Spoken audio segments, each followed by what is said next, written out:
I am pro-life, which means that because the unborn had human parents, they are human and that all humans deserve an equal right to life.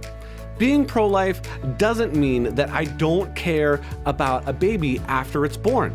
If you think the only way to help a baby after it's born is through the government programs, I think you're wrong. If you believe that the only way of caring is by relying on the state to provide for people, whatever their situation is, I think you're mistaken. There's other ways to do that. Please check out my conversation with Dr. Corey Miller on Was Jesus a Socialist for more information on that particular point.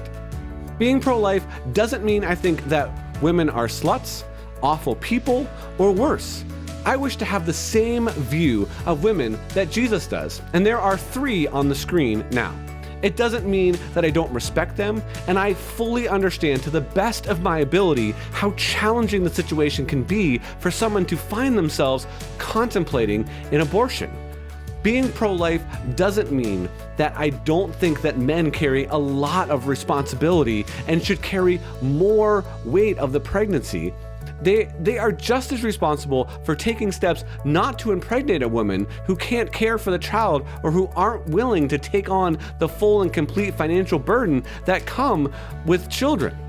Being pro-life doesn't mean I am blind to the role that sex education plays in the conversation. I see it clearly, but I also see that primary educators shouldn't be teachers or the internet, but parents. How can we incentivize parents to take a more responsible role in this process and rely less on the state to be the educators without being accused of rejecting sex education wholesale? Leave your thoughts about that question in the comments. Being pro-life does not mean, in principle, that capital punishment isn't justifiable. I do think it should be reserved for the most heinous crimes, and there can be no room for doubt of guilt. I believe this standard is almost impossible to meet, mainly due to corruption, hate, or an inefficient process, and therefore that we shouldn't see it happen often, if ever. My pro-choice friends and I can have lots where we agree on, so let's focus on where we disagree.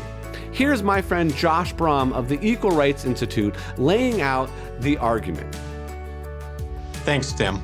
The main reason I'm pro-life is because of what we call the equal rights argument. Here's a quick summary of that argument. We affirm human equality. Everyone who has been born is someone we clearly consider a person. All humans are different. We have different sexes, different ethnicities, different sizes, different ages, different tastes, different skills and abilities.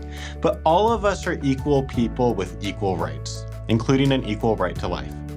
Not all creatures are equal. Squirrels, for example, don't have the same equal right to life that we do. There's something that makes people with equal rights different from other beings without them. So how do we account for what makes us all equal? It must be something we all share equally for us to have equal rights. Most explanations fail. Consciousness doesn't account for why babies or comatose humans have rights. Sentience, or the ability to experience pain, fails for the opposite reason. It would make squirrels people too. Try out as many answers as you want, but if it's based on some present ability, it will exclude some born humans or include squirrels. The clearest answer that explains why all humans are people and squirrels aren't is that something like our human nature gives us equal rights. But if this is true, then unborn humans also share our human nature, which means they have the same equal right to life. The best answer for why all born humans are equal also includes unborn humans. So we must protect their equal right to life if we want to affirm equal rights for everyone. If you'd like to learn more about the equal rights argument, check out the link in the description to an article and a longer video about it.